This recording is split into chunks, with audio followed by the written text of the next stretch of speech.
મેઘાણી વિશે તો સાહેબ પાસે અઢળક નોલેજ છે. સાહેબે કીધું એમ કે મેઘાણી છે ને એ પહાડનું બાળક છે ને પહાડમાં એ ઉછરીને મોટા થયા છે. અને ખાસ મેઘાણીએ ફૂલછાપ, સૌરાષ્ટ્ર અને જન્મભૂમિમાં ઘણું બધું લખ્યું છે. અને સાહેબે કીધું એમ કે અઠવાડિયામાં 4 દિવસ નોકરી કરવાની અને 3 દિવસ આ રીતે લોકસાહિત્યનું સંશોધન કરવા માટે થઈને પ્રવાસ ખેડવાનો. ઘણીવાર તો એવું કહેવાય છે કે પ્રવાસ ખેડતા ખેડતા મેઘાણીને ઘણીવાર લાખાપાદરની વાત કરી સાહેબે, કે લાખાપાદરની આસપાસને એ વખતે એમ કે રામવાળાનું બહારવટિયું ચાલતું હતું. બહુ મોટો બહારવટિયો એ વખતનો કહેવાતો. અને એ બહારવટિયાનું એ લાખાપાદરની આસપાસ એ ચાલતું પંથકમાં ને. અને ત્યાં આગળ એમના પિતાજીની બદલી થયેલી ને એ સમયે એમ કે રામવાળા સાથે ભેટો પણ થયેલો. ઝવેરચંદ મેઘાણી એમ પણ લખે છે કે ઘણીવાર હું ત્યાં ડુંગરાઓમાં આ રીતે ફરતો પહાડોમાં ત્યારે તો ઘણા બીજા બહારવટિયા પણ મળી જતા. અને એ લોકો એમ કે નાના બાળકો જાણીને એમને ખાવાનું પણ આપતા એમ. તો એ રીતે ઘણું અનુભવમાંથી મેઘાણીને આવ્યું છે. મેઘાણીએ જે કંઈ ઘણું અનુભવ્યું છે, ફર્યા છે બધે, અને એ રીતે પ્રવાસ ખેડ્યો છે, એમાંથી ઘણું બધું લીધું છે. એમને એમ ઘેર બેસીને કે 4 દિવારોની અંદર બેસીને એમને લખ્યું નથી, બધે ફરીને લખ્યું છે. અને ઘણી બધી એમને ઋણ સ્વીકાર પણ કર્યું છે. સાહેબે કીધું એમ કે ત્યાં આગળ જ્યારે લાખાપાદર અથવા તો એની આસપાસના વિસ્તારોમાં હતા અથવા તો બગસરાની આસપાસ હતા ત્યારે ત્યાં એમના મિત્ર વાછુરવાળા, તો એમનું પણ ખૂબ મોટું પ્રદાન છે એમના સાહિત્ય, લોકસાહિત્યના સંશોધન સંપાદનમાં, કે વાછુરવાળાએ ઘણું બધું એમને ભાથું પૂરું પાડ્યું છે. એમની દીકરીઓએ લગ્ન ગીતો આપ્યા છે. એટલું જ નહીં, વાછુરવાળાએ આજુબાજુના જે રાવળો હોય, ચારણો હોય, આ રીતે લોકવાર્તાઓ કહેતા હોય, એમને પોતાને ત્યાં બોલાવતા અને પછી એ વાર્તાઓ કેવડાવતા અને આ રીતે ગીતો કેવડાવતા અને એ મેઘાણી લખતા. તો આ રીતે ભેગું કર્યું છે. પછી કહેવાય છે કે મહુવાની આસપાસ કતપુર ગામ છે, ત્યાંના ખારવાઈ જે બેન છે એની પાસેથી ખારવાઓના ગીતો સાહેબ પાસે આપણે, હું ઘણી વારથી રાહ જોઈ રહ્યો છું કે કંઈક સાહેબ એ રીતે ગાય અને કંઈક આપણને એ રીતે કહે, બરાબર છે. તો ઘણું બધું મેઘાણીએ આ રીતે લીધું છે. લોકસાહિત્ય અથવા લોકગીતોની વાત કરીએ તો ઢેલીબાઈ પાસેથી, પોરબંદરની બાજુમાં જે બરડા ડુંગરની આસપાસ અને એ ત્યાં આગળ બગવદર ગામના ઢેલીબાઈ, એમને એમ કહે છે કે આખી રાત બેસીને મેઘાણીને ગાયને નાચીને બધું સંભળાવ્યું છે ને મેઘાણીએ એ ઉતાર્યું છે એમ. તો આ રીતે બધું કલેક્શન કર્યું છે મેઘાણીએ એમ. તો ઘણું બધું લખ્યું છે. લોકગીતો ઘણા બધા લખ્યા. એની અંદર કેટલી બધી કથા ગીતો ને બધા આવે છે. દરેક ગીતની પાછળ કંઈક ને કંઈક કથાઓ હોય છે. તો એ પ્રકારનું મેઘાણીએ લોકસાહિત્ય છે એકત્રિત કર્યું છે. અને સાહેબને વિનંતી કરીએ કે આવા કોઈ કથા ગીતો હોય અથવા તો જેની પાછળ કંઈક કથા છે તો એવા ગીતો, અને સાહેબે તો બહુ સરસ અવાજમાં ગાયેલા છે ગીતો. હું એ કહું કે 12 વર્ષે નવણ ગવાળાયા, નવણે નીર તેદી ના આવ્યા, આવા સરસ મજાના ગીતો એ મને બહુ જ ગમે છે એમ. અથવા તો તેજમલ ઠાકોરવાળું છે, તેજલ ગરાસણીનું ગીત છે, બહુ સરસ ગીતો એ સાહેબે ગાયા છે. તો એની વિશે થોડી વાત કરે અને ગાયને સંભળાવે આપણને એ રીતે.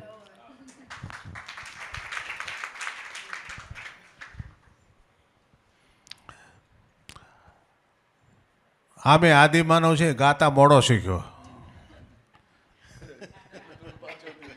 એટલે આમાં શું છે, વાતનો પ્રવાહ આવતો હોય ને એમ કરતાં કરતાં આવે. એટલે મેઘાણીએ જ્યારે કલકત્તાથી આવ્યા ને પછી એણે આ ફૂલછાપની એટલે સૌરાષ્ટ્ર છાપાની નોકરી શરૂ કરી. તો સૌથી પહેલાં એને બગસરા પાસે હડાળા ગામ છે, હડાળા, એ હડાળાના એક ગામ ધણી એટલે કે દરબાર વાછુરવાળા હતા. વાછુરવાળા બહુ વિદ્વાન હતા અને એ સમયમાં MA સુધી ભણેલા હતા ફિલોસોફી સાથે, અને બહુ વિદ્વાન. હવે એ તો જૂનો સમય, એ વખતે તો શું કે આ બધું કોઈ સાધનો નહીં, કોઈ મનોરંજનના સાધનો નહીં. એ વખતે આ ગામડાના ગીતો વાતો એ જ હતું. એટલે દરબાર વાછુરવાળા પાસે આ બધા વાર્તાકારો આવતા, એ મેઘાણીને એ બધી વાર્તાઓ વાછુરવાળા પાસેથી મોટા ભાગની મળી અને એ એણે સૌરાષ્ટ્રની રસધારમાં લખી.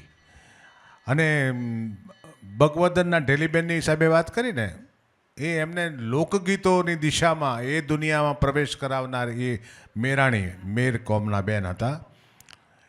એણે ગીતો એમને આપેલા. હવે જે રઢિયાળી રાતમાં જે ગીતો છે એમાં અનેક પ્રકારના ગીતો છે, કારણ કે લોકગીતોમાં દરેક વિષય આવે. એમાં સંસારના સુખ દુઃખ આવે, પારિવારિક ઝઘડાઓ આવે, દેરાણી જેઠાણીના ગીતો આવે, પતિ પત્નીનો કંકાસ થયો એના આવે, સાસુના ગીતો આવે, પછી ગામમાં કોઈ ઘટના બની હોય એના ગીતો આવે, ઐતિહાસિક દસ્તાવેજો જેને કહેવાય અને સામાજિક દસ્તાવેજ પણ કહેવાય, કારણ કે જે તે વખતે સમાજનું જીવન કેવું હતું એ બધી વસ્તુ આવતી હોય. એમાં દરેક ગીતની પાછળ એક વાત હોય છે, મોટાભાગે કંઈક ને કંઈક, કાં તો વાર્તા હોય કાં વાત હોય. હવે એક ગીત તમને હું સંભળાવું કે ગામની બહાર એક નાનકડું ખોરડું, એટલે તૂટેલ ફૂટેલ મકાન, એને ફરતી વાડ, કાંટાની વાડ, દિવાલ તો હોય નહીં, વંડી હોય નહીં. એમાં પતિ પત્ની બે જણ રે, મજૂરી કરીને પેટ ભરે. મજૂરી શું કરે? સવારમાં બંને જાય અને જે ઘાસનું મેદાન હોય, જેને વીડ કહેવાય, ઘાસનું વીડ હોય ને, એમાંથી ઘાસ વાટે, ખડ વાટે અને ગામમાં આવીને વેચે અને પછી એમાંથી પૈસા આવે, એમાંથી લોટ લે, એના રોટલા કરે. આ એનું જીવન. આવું એક શ્રમજીવી દંપતી છે, એનું આ ગીત છે. દાંતરડું લઈ અને જાય છે, ત્યાંથી ગીત શરૂ થાય છે કે સવા બશેરનું મારું દાંતરડું લો, ઘડ્યું બોલ્યા લાલીએ લુવારે મુજા, હે મુજા વાલમજી લોલ, હવે નહીં જાઉં વીડી વાઢવારે લોલ. એ જીરે હવે નહીં જાઉં વીડી વાઢવારે લોલ. સવા બશેરનું દાંતરડું. સવા બશેરનું શું કામ લખ્યું હશે? કે દાંતરડું હોય ને, દાંતરડું સમજો ને દીકરીઓ, ઘાસ વાટવાનું જે આવે ને, આવું આ પ્રકારનું હથિયાર, એને દાંતરડું કહેવાય. તો ભાઈ શહેરી દીકરીઓ છે ને, ના જોયું હોય, ગામડાની હોય તો એ તો મને શીખવાડે. હા, તો એ દાંતરડું જેટલું વજનદાર હોય એટલું ઘાસ ઉપર એ વધારે પ્રહાર કરી શકે, હળવા કરતા. ભારે હોય તો દેખે કોશ હોય, આપણે જમીનમાં ખોદવાની કોશ હોય, એ હળવી હોય ને તો બહુ ઊંડો ઘા નહીં જાય, ભારે હશે. હંમેશા ભારે હોય ને એનો પ્રહાર પણ ભારે જ હોય, પછી માણસ હોય કે હથિયાર હોય. સવા બશેરનું મારું દાંતરડું લોલ, ઘડ્યું બોલ્યા લાલીએ લુવારે. લાલિયા લુવાના દાંતરડા વખણાતા હશે, જેમાં મારા સાવરકુંડલાના દાંતરડા વખણાય. મુજા વાલમજી લોલ, હવે નહીં જાઉં બીડી વાઢવારે લોલ. કેમ નહીં? શું કામ નથી જાવું? આ કોણ? સ્ત્રીના શબ્દો છે.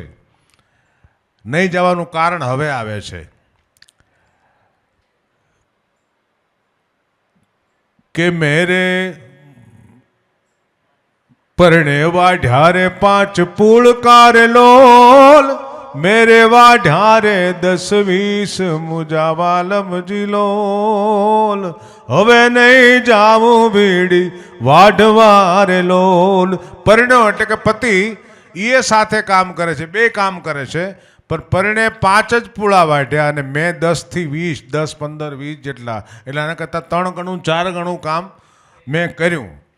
હવે આવું કેમ બને છે? આવું બને જ છે જીવનમાં કે પુરુષ કરતાં સ્ત્રી હંમેશા વધારે કામ કરે છે. આજે પણ પુરુષ નોકરીએ જાય ત્યારે એના માટે નાસ્તો તૈયાર હોય, એનું ટિફિન તૈયાર હોય, એના કપડાં તૈયાર હોય, એના બૂટ મોજા તૈયાર હોય, એનો રૂમાલ તૈયાર હોય, એનો મોબાઈલ તૈયાર હોય, એના સ્કૂટરની કે ગાડીની ચાવી તૈયાર હોય. આ બધું તૈયાર કોણ કરે? સ્ત્રી કરે. સવારમાં વહેલી ઉઠીને ચા નાસ્તો બનાવે અને ભાઈને મોકલે. છોકરાને ટિફિન બનાવીને તૈયાર કરીને, બાબા સૂટ પહેરાવીને તૈયાર કરીને ગાડીમાં મોકલે. પછી પોતે નવરી પડે ત્યારે એને પોતાને માટે થોડોક સમય મળે નાવા ધોવાનો. પછી બપોરની રસોઈ કરે. ત્યાં સાંજે તો ઓલા આવી ગયા હોય, છોકરા આવે, હસબન્ડ આવે, વળી એનું સાંજનું જમવાનું, આ બધું આખો દિવસ ચાલતું હોય. એ આજના જીવનમાં આપણે જોઈએ છીએ કે પુરુષ તો આવીને સીધો સોફા ઉપર બેસી જાય, માટે છાપું વાંચવા, ટીવી જોવા. સ્ત્રી નવરી નથી પડતી મોડી રાત સુધી. આ તો આજના આધુનિક સમયની વાત કરી, પણ સ્ત્રી પણ નોકરી કરતી હોય, પુરુષ પણ નોકરી કરતો હોય, તો પુરુષ નોકરીએથી આવીને સોફા પર બેસી જશે, સ્ત્રી ઘરકામમાં જોતરાઈ જશે. એ નોકરી કરીને આવે છે, એ પગારદાર છે, એ પગાર લાવે છે, પણ રસોઈ એણે જ કરવાની, ચા એણે જ બનાવવાની, નાસ્તો એણે જ કરવાનો, કપડાં એણે જ સૂકવવાના, એણે જ સંકેલવાના, એણે જ કબાટમાં ગોઠવવાના. તો પુરુષ કેમ નહીં? આ પ્રશ્ન એ વખતે પણ હતો, આ ગીત જ્યારે સર્જાયું ત્યારે. એ આજે પણ છે. કેટલાક પ્રશ્નો સનાતન હોય છે. બોલો બોલો.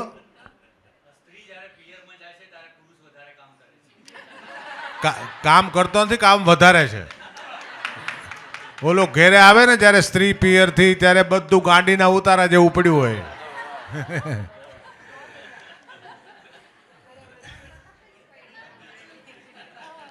આમ હું અમુક વસ્તુ બોલતો નથી, પણ અને પછી દીકરીઓની સ્કૂલ છે, પણ તેમ છતાં મને યાદ આવ્યું એટલે બોલી નાખું કે પત્ની પિયર ગયા પછી ત્યાંથી ફોન આવ્યો એના ઉપર, શું કરો? ઉઠ્યા? તો કે ઉઠ્યો તો જ તને જવાબ ફોનમાં આપતો હોઉં ને, મારું ભૂત થોડું આપે. સારું સારું, નાસ્તો કર્યા? તો હવે એવું કરીશ. ફોન મૂકી દીધો. બીજેથી ફોન આવ્યો, શું કરો? ઘેરે છું. મિક્સર ચાલુ કરો.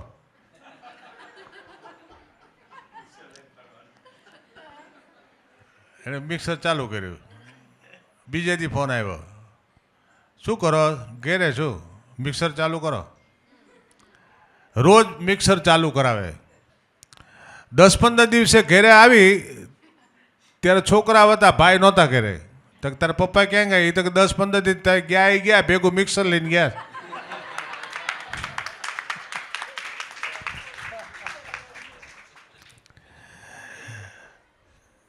એમ તો ભંગારવાળો આવ્યો કે જોયું તો ભાઈ ઘરે હતા. ભંગાર છે કાંઈ? તો કે એ તો પિયર ગયા. તો કાંઈ હોય ભંગાર ઘરમાં હોય તો આપો. તો કે મને ખબર ન હોય, તો પિયર ગયા છે. તો કેરી ગયા? તો કે 15 દિવસ થયા. તો ખાલી બોટલ હોય તો આપો.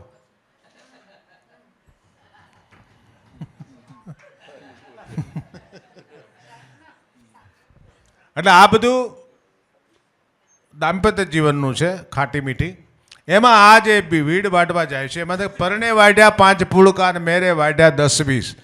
આવું શું કામ બને છે? કે ઓલો છે ને કામનો આળસુ હોય, થોડુંક કામ કરે ને વળી બેઠો બેઠો બીડી પીવે, અને ઓલી ક્યાંય પહોંચી ગઈ હોય. હવે બપોર થાય એટલે આ લોકોનો નિયમ કે બપોર થાય એટલે ગાહડી બાંધી અને ઘેરે જવાનું, ચોકમાં વેચીને પછી અથવા રોટલો ખાઈને પછી વેચવા જવાનું. એમાં 5 પૂળા વાઢેલા એ પતિને ગાહડી બાંધી અને માથે ચડાવીને ઘરવાળાને મોકલી દીધો. હવે રસ્તાને કાંઠે આ 10 થી 15 પૂળાની ગાસડી હતી, એ કોઈક ચડાવવાવાળો હોય તો ચડે, એકલાથી ચડે નહીં. એ રસ્તાને કાંઠે બાઈ ઊભી છે કે કોઈક નીકળે તો મને માથે ગાસડી ચડાવે. પરણે વાઢ્યા 5 પુળકા રે લોલ, મેરે વાઢ્યા 10-20 મુજા વાલમજી લોલ. હવે નહીં જાવું બીડી વાઢવા રે લોલ, પરણ્યો લાવે છે રોજ પાવલી રે લોલ. પાવલી એટલે રૂપિયાનો ચોથો ભાગ, 25 પૈસા. પરણ્યો લાવે પાવલી રે લોલ, હું રે લાવું છું રૂપિયો 1.5 મુજા વાલમજી લોલ. 1.5 રૂપિયો એટલે બહુ મોટી રકમ ગણાતી, એમાં તો ઘર ચાલતું. હવે નહીં જાવું વીડી વાઢવા રે લોલ, પરણ્યાનો ભારો મેં ચડાવ્યો રે લોલ, અને હું રે ઊભી વનવાટ મુજા વાલમજી લોલ. હવે નહીં જાવું વીડી વાઢવા રે લોલ. પરણ્યાને ભારો ચડાવી દીધો, ગાંસડી ચડાવી દીધી, એને રવાના કર્યો કે જાઓ ઘેરે ખાઈને હુઈ જાજો. અને આ કોક ચડાવે એની રાહ જોઈને એ રસ્તાને કાંઠે ઊભી છે. હવે એ વન વગડો બપોર થવા આવ્યા છે, માથે સૂરજ આવ્યો છે, તડકો છે, કોણ આવે સીમમાં? બપોરના સીમમાં કોઈ ન હોય. એમાં દૂરથી એક વટે માર્ગુ હાલ્યો આવે છે. નજીક આવ્યો, ભાઈએ કીધું કે ભાઈ આ મને ભારો ચડાવીશ? કે હા બેન ચડાવું. એટલે એણે ભારો ચડાવ્યો. જો ગામડાના માણસો છે ને એ ઇન્ફોર્મલ બહુ હોય, કોઈની સાથે વાત કર્યા વગર રહી ન શકે, અજાણ્યા સાથે વાત કરે. ભાઈ કે ગામથી આવે? તો કે બેન હું રામપરથી આવું છું. રામપર તો છેટું ભાઈ અહીંથી હાથગાંવ થાય. હાથગાંવ એટલે 20 કિલોમીટર. આમ કેની કોર જવું? તો કે શામપરા જવું છે, મારી બેન છે, રાખડી બંધાવવા જવું છે, આજ રક્ષાબંધન છે ને. તો કે શામપરાએ હજી તો ભાઈ અત્યારે બપોર થયા છો, તું હવા ઠેઠ રામપરાથી આવે છે અને અત્યારે બપોર થઈ ગયા છે ને તું તારી બેનને ઘરે પૂગીશ ત્યાં તો રોંઢો થઈ જશે, સાંજ પડવા આવશે. તું ક્યારે પૂગીશ ભાઈ? હવારનો નીકળ્યો જ તું. તો કે હવે બેન આડ જોતી હોય કે હું તારી બેન અને તું આ બેનને ઘરે રોટલો ખાઈને પછી જાતો તારે, તું મારો ભાઈ. વાટે મળ્યા વટે માર ગુરલોલ, ભાઈ મને વારલો ચડાવ્યો, એ ભાઈ મને આ ભારલો ચડાવ્યો, મુજા વાલમ જીલોલ. ભારો ચડાવ્યો, આટલી વાતચીત કરી. એ વટે માર્ગુ, અજાણો વટે માર્ગુ એને ભાઈ બનાવી અને ઘરે લઈ ગઈ. હવે આ ગરીબ દંપતી જે ઘાસ વાટે છે, ખડ વાટે છે, એ સવારે 2 રોટલા ઘડીને નીકળે અને બપોરે આવીને 1 રોટલો ધણીનો પતિનો ને 1 રોટલો પોતાનો, એમ 2 રોટલા એનો રોજનો આ નિયમ. એમાં ઓલો પતિને વહેલો મોકલ્યો એટલે એ તો પોતાના ભાગનો રોટલો ખાય, પછડી ઓટીને સૂઈ ગયો ખાટલો ઢાળીને. બાઈ ઘરે ગઈ, વટે માર્ગુને અજાણ્યા માણસને ભાઈ બનાવીને ઘરે લઈ ગઈ અને પોતાના ભાગનો રોટલો એ વટે માર્ગુને અજાણ્યા માણસને ખવડાવી દીધો. પોતે આખો દી ભૂખી રહી. પરણે ભર્યું છે જેનું પેટડું રે લોલ, અને મેરે જમાડ્યો મારો વીર, મુજા વાલમ જીલોલ. હવે નહીં જાવું બીડી વાઢવા રે લોલ, એ જી રે હવે નહીં જાવું બીડી વાઢવા રે લોલ. આવા બધા ગીતો, કથા, એની પાછળ વેદના પણ હોય, દુઃખ પણ હોય. એક ગામમાં લગભગ બપોરના 3-4 વાગ્યાનો ટાઈમ છે, જેને રોંઢો કહે આપણે. એવા ટાણે એક ઓલો રાવણત્થો આવે ને, એને રાવણત્થો, એ વાજિંત્ર વગાડવાવાળા ગામડામાં પહેલાં બહુ રખડતા, ટ્રેનમાં પણ પછી મળતા, હવે ક્યાંય દેખાતા નથી. તો એક રાવણત્થો વગાડવાવાળો નીકળ્યો, વગાડતો વગાડતો ગામમાં દાખલ થયો. એમાં એક શેરીમાં ઊંચા પડથારની ઓસરી હતી, થાંભલીને ટેકે બેઠી બેઠી એક બાઈ ભરત ગૂંથણ કરતી હતી. એના કાનમાં અવાજ આવ્યો આ રાવણત્થાનો. બહુ સરસ ઘટના છે. એ રાવણત્થાના સૂર છે એના કાને ગયા એટલે બાઈ ચમકી. રાવણત્થાના સૂરથી નહીં, રાવણત્થા તને બહુ સાંભળેલા, પણ આ સૂર કાંઈક જુદી ભાતના હતા, જુદા જ પ્રકારના હતા. એને જે અસર કરી એ સૂરે, એ કંઈક જુદી જ કરી. સંગીતની અસર મને તમને થાય એ તો બરાબર, એના કરતાં અલગ જ અસર થઈ આને. અને અંદરથી અંદર જીવ સુધી અડી ગયા એ સૂર. એટલે રાવણત્થાવાળો છે એ જેવો ડેલી પાસે આવ્યો એટલે આ બાઈએ બોલાવ્યો, ભાઈ અંદર આવ્યો, માલપા આવ્યો. ડેલીમાં આવ્યો, ત્યાં બેસાડ્યો, એને પાણી પાયું. ભાઈ વગાડે તો એણે જ વગાડ્યું. એટલે બાઈ છે એ વિચાર કરે છે કે મને સમજાતું નથી, મને શું થાય છે. આ વગાડે છે મને શું થાય સમજાતું નથી. તો કે ભાઈ તું ક્યાં ગામનો છો? તો કે હું બેન સમઢિયાળાનો. હા, આ તારો રાવણત્થો છે ને કંઈક નોખી ભાતનો છે, ખબર નથી પડતી, પણ તારો આ રાવણત્થો સાંભળું છું ને મને કંઈક થાય છે. તો કે બેન હું તો જેમ વગાડું છું. તો કે આ રાવણ તો તે પોતે બનાવ્યો? તો કે હા બેન મેં પોતે બનાવ્યો. કેવી રીતે બને? તો કે આ તુંબડું હોય ને એમાં વાંસનો કટકો નાખીને તાર બાંધી અને આ કામઠી હોય એનાથી વગાડવાનું. અને આ મારે તો છે, મારો રાવણોત્થો બેન છે ને, તમને કહું કે આ તુંબડું છે ને એ મને અમારી બાજુમાં સમઢાળિયાની બાજુમાં એક ગામ છે જસાપર કરીને. એ જસાપરમાં એક પરબત પટેલ છે. એ પરબત પટેલના દીકરા અરે મારે ભાઈબંધી, એનું નામ લખમણ. એ લખમણના વાડામાં કે આ તુંબડું આવેલું અને એણે મને બોલાવીને આ તુંબડું આપ્યું. એ તુંબડામાંથી આ મેં રાવણોત્થવ બનાવ્યો.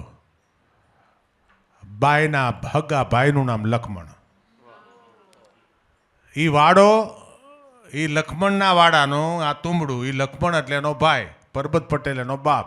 પોતાના બાપના પોતાના ભાઈના વાડામાંથી જે તુંબડું પાકેલું, જે પોતાનું ઘર, પોતાની જન્મભૂમિ, પોતાની એ જે જમીનમાં એ જન્મેલી, જે મોટી થયેલી, જે વાડામાં રમેલી, એ વાડામાં જે વેલો થયો એમાં જે તુંબડું થયું, એ તુંબડું આ રાવણોત્થામાં હતું ને એના સુર વાગતા હતી આ બાઈને. હા, અનુસંધાન એનું ગીત. ભાઈની વાવેલ તુંબડી, મારા વીરની વાવેલ તુંબડી, ભોજાય નાસી ચેલ નિર્વારી જામ, તુંબડી વાલા વીરની. એ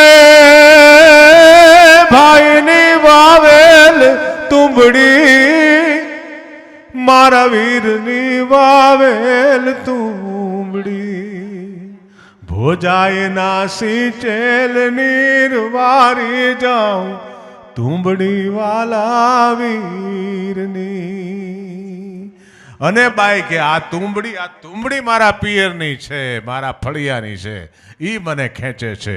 અને બાઈને કે મારા વીરની જે મારી માટીની તુંબડી છે એને હું આમ ન રહેવા દઉં, આને શણગારું. એ ભાઈ સોનીડાવીન તને ભાઈ સોનીડાવીનું. ગામમાં ગઈ સોનીને ત્યાં જઈ સોનીને કીધું કે આ તુંબડીને સોનાના તારથી મઢી દે. સુખી ઘરની હતી. દરજી પાસે જઈ એને કીધું આના ઉપર તું સરસ મજાના હીરના દોરાથી ગૂંથણ કરી દે. એમ આખી તુંબડી શણગારી, પેલાને રાજી કરી અને રવાના કર્યો.